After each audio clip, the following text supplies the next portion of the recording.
your face is all. Bien-aimés, je vous salue dans le nom de notre Seigneur Jésus-Christ.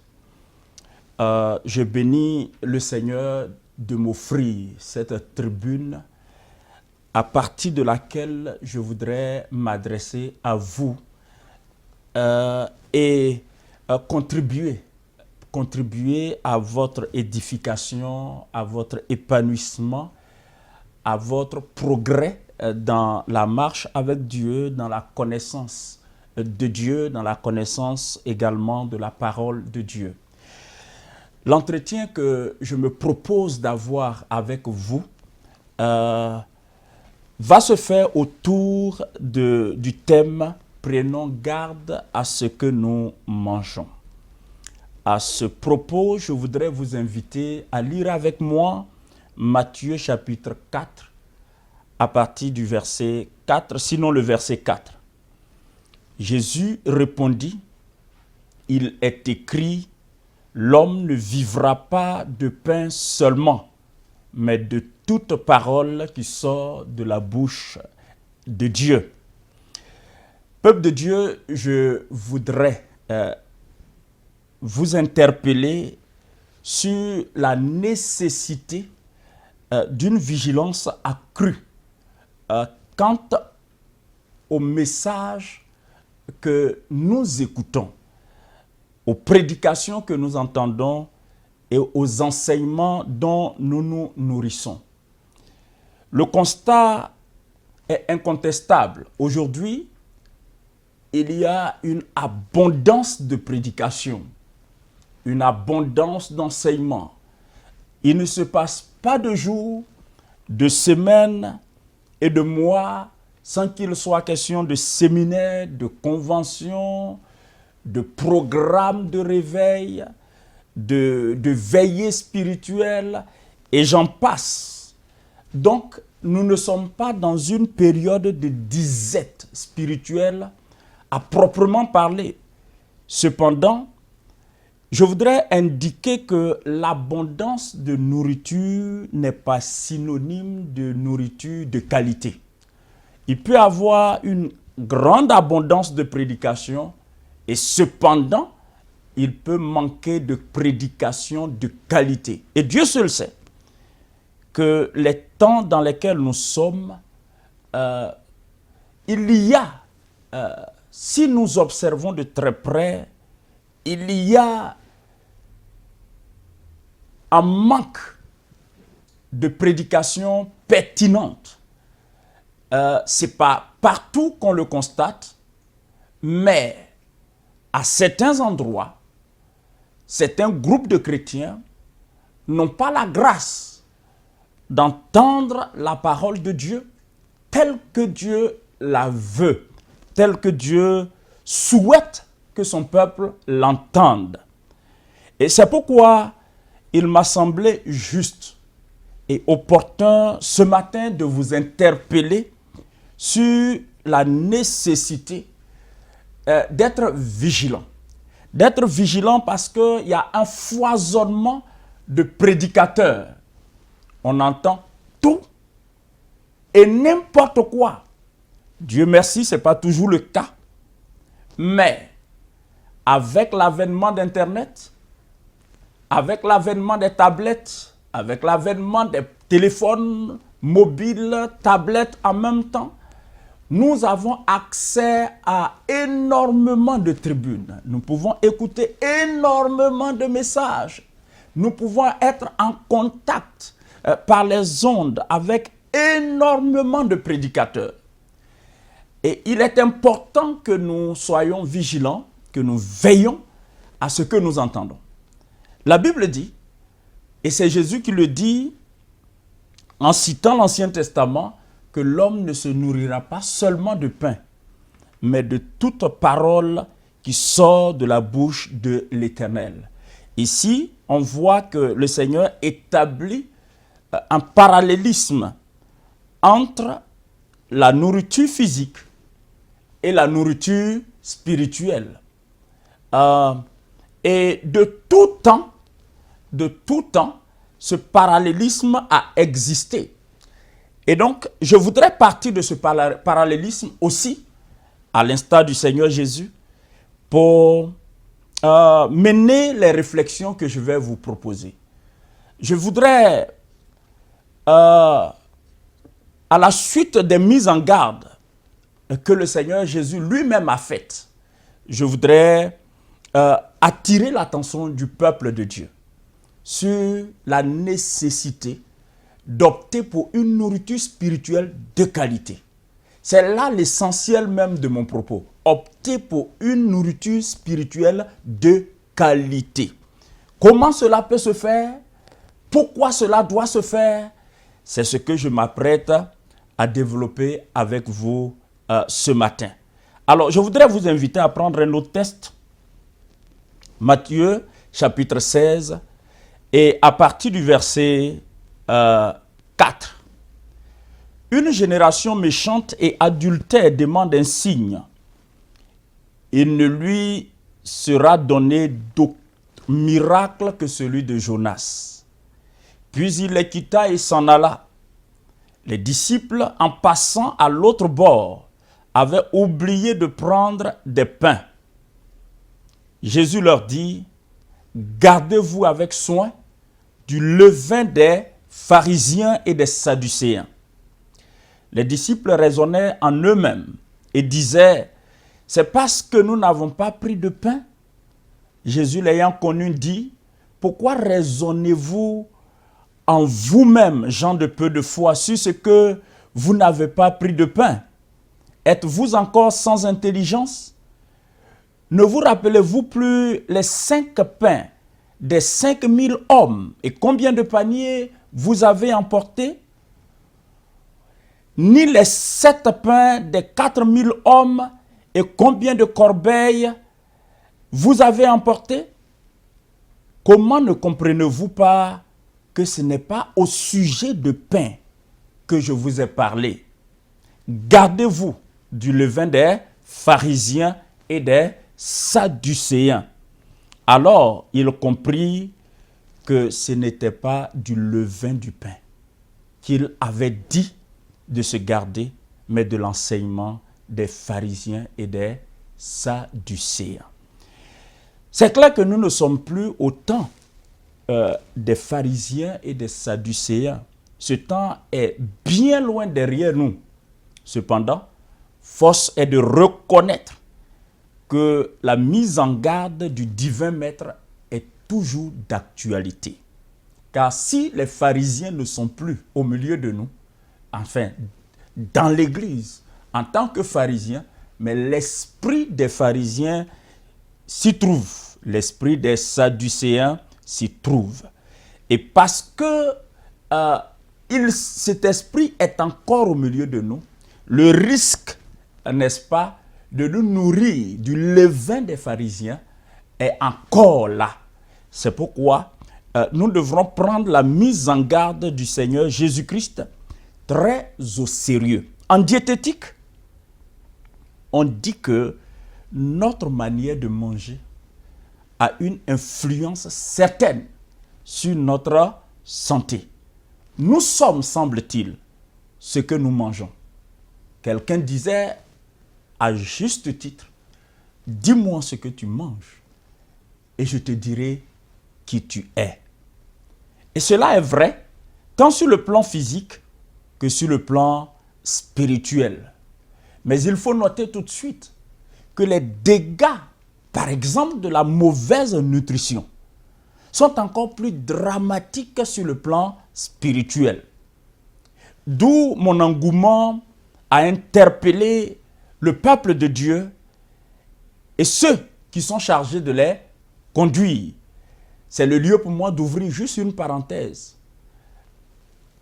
et souligner que dans mon esprit, chaque homme de Dieu, chaque pasteur doit se comporter comme un diététicien spirituel pour prescrire au peuple de Dieu une nourriture qui lui convient, une nourriture qui va influencer sa santé dans le bon sens, bien sûr, une nourriture qui va permettre le bon développement et la bonne croissance du peuple de Dieu. Je crois que c'est là une des responsabilités des pasteurs, des hommes de Dieu, des conducteurs spirituels, des serviteurs et servantes de Dieu. D'ailleurs, le mot pasteur est rattaché au mot pâturage, qui vient du verbe paître. La Bible dit dans le psaume 23, un psaume que nous connaissons très bien, « L'Éternel est mon berger, et je ne manquerai de rien.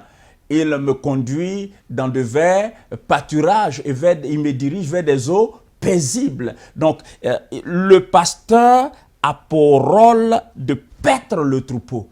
Paître le troupeau, c'est donner au troupeau de quoi manger, pouvoir aux besoins nutritionnels du troupeau. Et nous avons la responsabilité, en tant qu'hommes de Dieu, de pouvoir donner au peuple une nourriture de qualité. Mais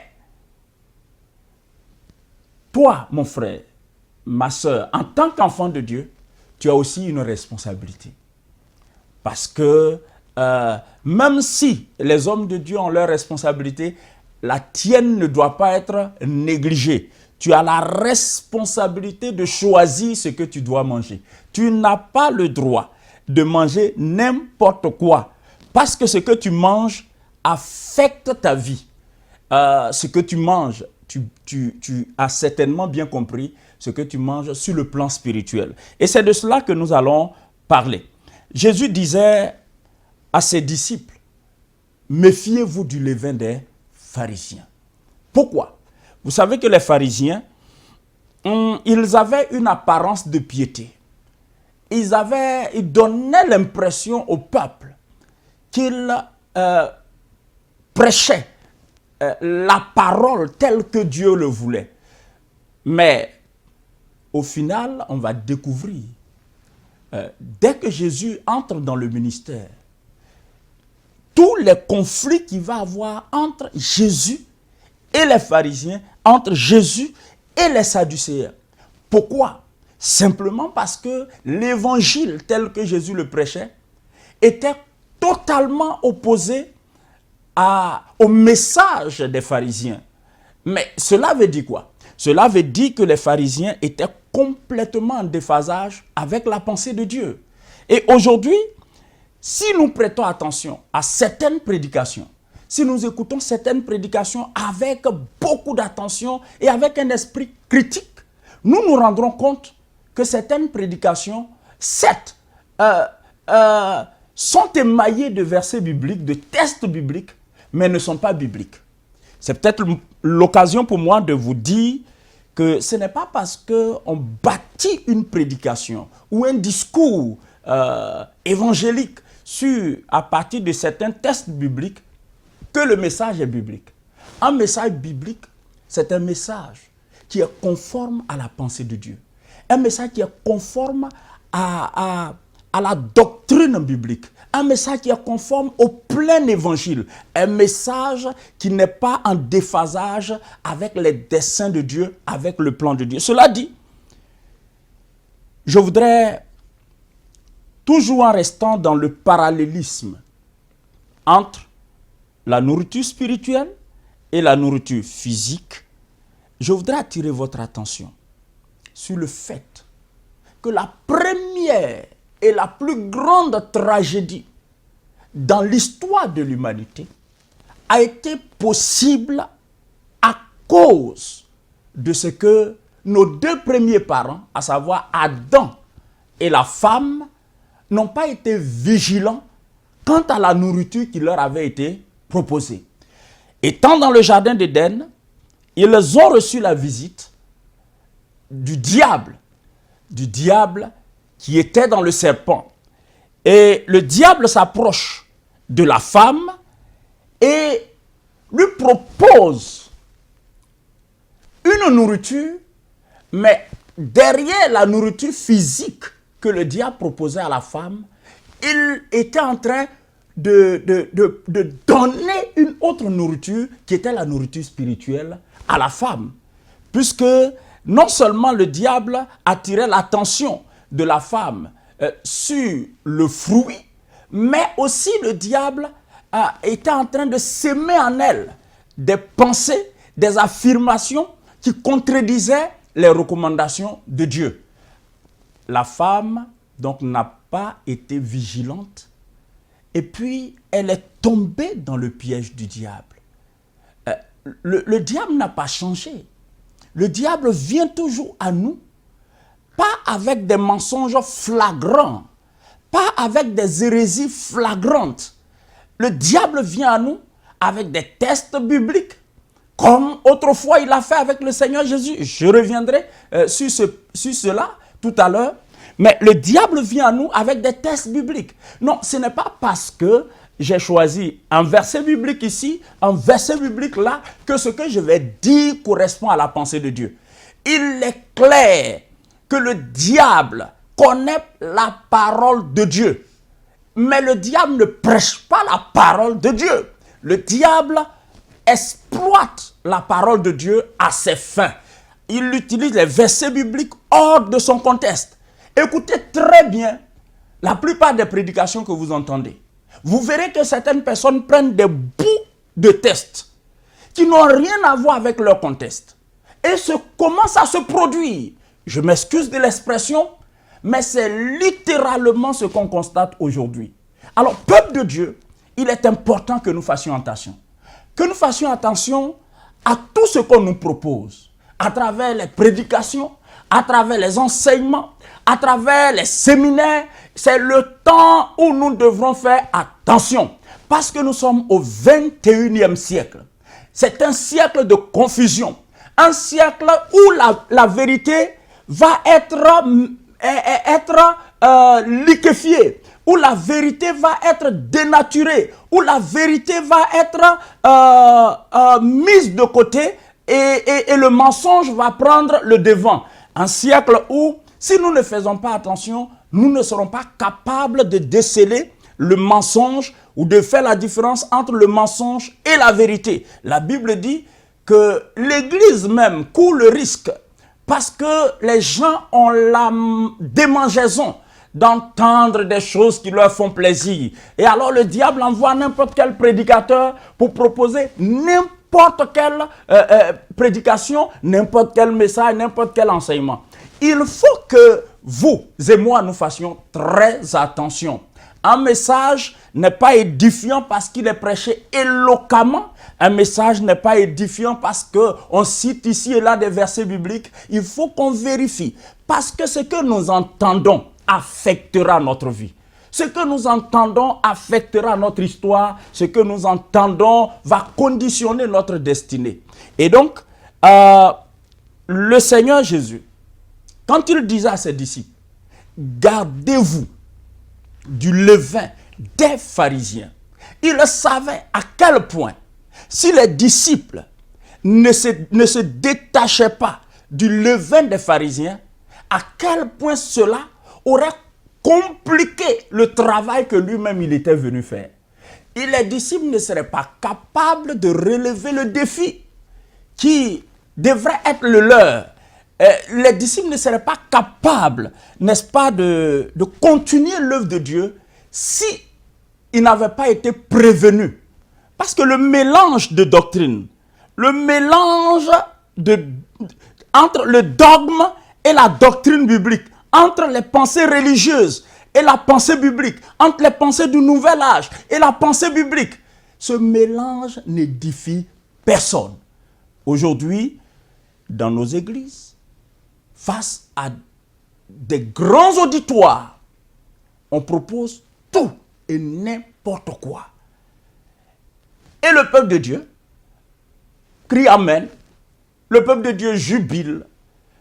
Plutôt que de s'asseoir et de réfléchir, de considérer les choses de très près, de voir est-ce que ce qu'on me dit là est biblique.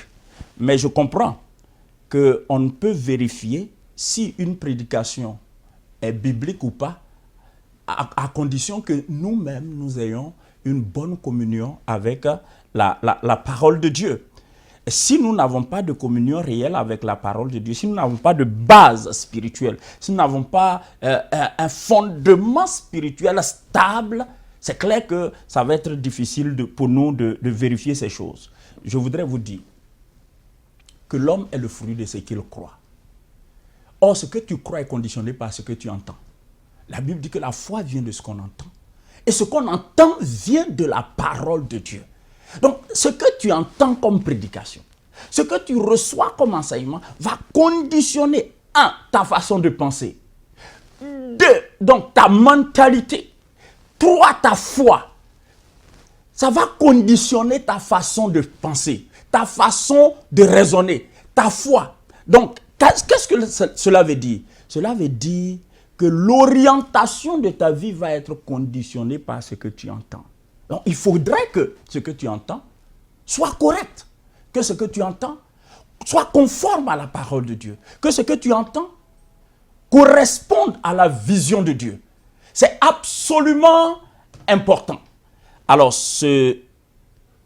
aujourd'hui, je voudrais vous interpeller. Vous interpeller. Ce n'est pas seulement à vous, mais même à moi.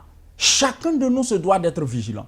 À tout moment, si nous ne veillons, il peut avoir des sémences, de fausses sémences que nous admettons à nous. Non, nous ne devrons pas le faire. Parce que les temps dans lesquels nous sommes sont mauvais.